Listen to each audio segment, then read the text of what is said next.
आप तमाम लोग जानते हैं कि किस तरह से पिछले दिनों नीतीश कुमार और तेजस्वी यादव के नेतृत्व में बिहार में एक जातीय जनगणना का नतीजा आप तमाम लोगों ने देखा। आपको इस बारे में मालूम चल सका कि किसके हालात कैसे हैं, कौन कितना है और कितना पानी में है। ये तमाम चीज़ें आप तमाम लोगों ने जानी। उसके बाद आप तमाम लोग जानते हैं कि जातीय जनगणना को लेकर के ये भी चर्चाएं शुरू हो गई कि ये जनगणना असल में सिर्फ बिहार में ही नहीं बल्कि पूरे देश में होना चाहिए। विपक्षी दल खास करके INDI महागठबंधन ने इस बारे में ठानी कि हम अगर सरकार में आते हैं तो पूरे मुल्क में जातीय जनगणना करवाएंगे। आपको बताते चले कि जब बिहार में जातीय जनगणना हुआ उसके बाद एक बड़ा फैसला बिहार के कैबिनेट ने लिया। बिहार के सदन में एक प्रस्ताव पेश किया गया और एक मंजूरी दी गई और वो मंजूरी थी कि आरक्षण का लेवल बढ़ा दिया जाए। जो 55% आरक्षण था उसे 65% किया गया और ओवरऑल EWS सहित 75% आरक्षण की सीमा जो है वो बढ़ाई गई। 75% जब आरक्षण हुआ तो बिहार राज्य के लोगों के अंदर खुशियों की एक लहर थी। लेकिन नतीजा क्या हुआ आप तमाम लोगों ने देखा। इस पूरे मामले को लेकर के विपक्ष के जो लोग थे यानी कि जो आरक्षण विरोधी थे वो पहुंच गए हाई कोर्ट ने ये फैसला दिया कि ऐसा है कि इस पर रोक लगाई जाए। फिर ये मामला पहुंचा सुप्रीम कोर्ट और सुप्रीम कोर्ट ने भी इस मामले में बिहार सरकार को एक झटका देने का कार्य किया। लेकिन सवाल ये है कि आखिरकार अगर बिहार सरकार की मंशा अच्छी है तो फिर बिहार में जो आरक्षण की सीमा बढ़ाई गई वो क्यों नहीं लागू हो सका। अब आप कहेंगे ऐसी बातें क्यों कर रहा हूं। आगे हम आपको RJD यानी कि राष्ट्रीय जनता दल पार्टी से राज्यसभा के सांसद संजय यादव का हम आपको एक वीडियो दिखाएंगे कि उन्होंने इस पूरे मामले को लेकर के क्या कुछ बातें रखी हैं। लेकिन हम आपसे एक सवाल पूछना चाहेंगे कि बिहार में किसकी सरकार है। आप कहेंगे NDA की सरकार है। केंद्र में किसकी सरकार है। आप कहेंगे NDA की सरकार है। जब दोनों ही जगह NDA की सरकार है तो फिर कोर्ट का, न्यायालय के फैसले का इंतजार आखिरकार ये लोग क्यों कर रहे हैं। अगर वाकई ये लोग आरक्षण विरोधी नहीं हैं और ये चाहते हैं कि बिहार वासियों को आरक्षण जो है वो 75% मिल पाए, जो कि ये लोग कहते तो हैं लेकिन इनके कथनी में और करनी में फर्क दिखाई देता है। सवाल यह है कि जब केंद्र में भी ये हैं, राज्य में भी सरकार इनकी है, तो फिर आरक्षण की सीमा जो बढ़ाई गई उसे 9वीं अनुसूची में क्यों नहीं शामिल की जा रही है। ये सबसे बड़ा सवाल है। अगर 9वीं अनुसूची में शामिल कर दिया जाए, अरे कोर्ट में आप गए हैं, आप कोर्ट से मामलात को विड्रॉ कर लीजिए, आप एक स्पेशल सत्र रखिए, आप एक स्पेशल कहा जा सकता है मीटिंग रखिए और उसके जरिए जो है आप सदन के अंदर ये पास करवा लीजिए, मंजूरी करवा लीजिए कि हम जो है आरक्षण की सीमा बढ़ा रहे हैं और आरक्षण की सीमा हमारी जो है वो 65% प्लस 10% EWS 75% रहेगी। और उसको लेकर के आप एक स्पेशल जो है वो मीटिंग करिए और उस मीटिंग के जरिए प्रधानमंत्री नरेंद्र मोदी के साथ, जैसे पूर्व में आप जानते हैं कि किस तरह से तेजस्वी यादव, नीतीश कुमार ने बाजाबता इस पूरे मामले को लेकर के प्रधानमंत्री जी को जो है तमाम सूचनाएं दी थी। एक मीटिंग हुआ था बिहार को लेकर के, उसी तरह जातीय जनगणना के वक्त में उसी तरह एक मीटिंग करिए प्रधानमंत्री जी के साथ और उनसे कहिए कि सर ऐसा है कि आप तो केंद्र में हैं, आपकी सरकार है, दोनों जगह आप हैं, फिर क्या दिक्कत है, आप इसे 9वीं अनुसूची में डाल दीजिए, कोई कोर्ट का मामला ही नहीं रह जाएगा।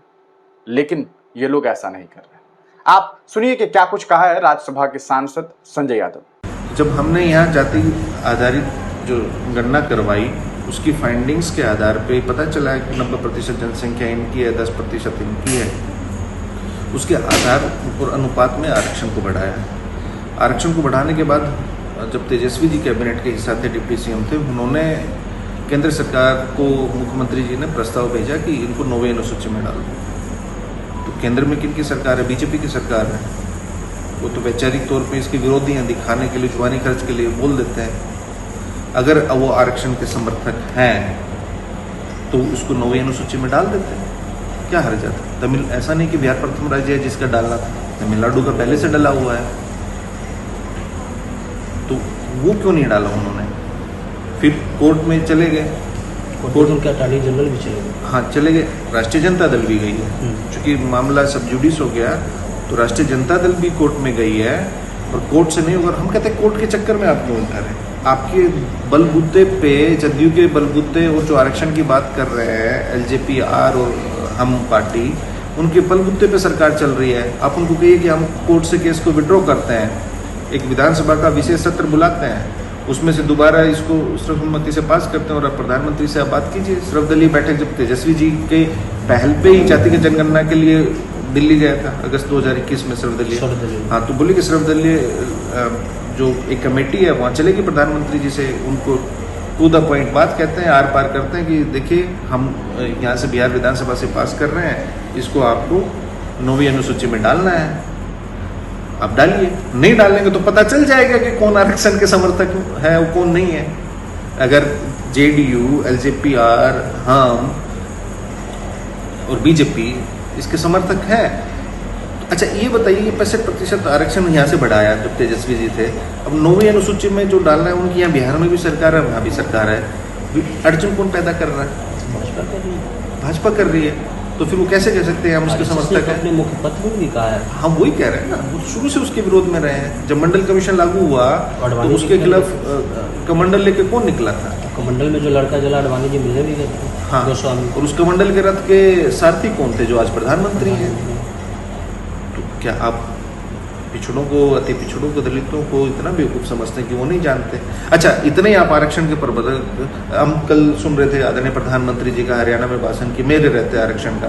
मध्य प्रदेश में आपकी सरकार है, ओबीसी को कितना आरक्षण है वहाँ? 14% मिलता है, उनको तो 27 भी नहीं मिलता। और अन्य राज्यों में आपकी सरकार है, कितना मिलता है आरक्षण? हरियाणा में आपकी सरकार ने, इसी बीजेपी सरकार ने क्रीमी लेयर की सीमा ओबीसी के लिए 8 लाख होती है सालाना, उन्होंने घटा के 6 लाख कर दी थी। अब चुनाव आया है, ओबीसी संगठन जागरूक हुए तो उन्होंने फिर किया है। तो वही कह रहे हैं, इनका हर बात पे दोहरी रवैया होता है, दोहरा चरित्र रहता है।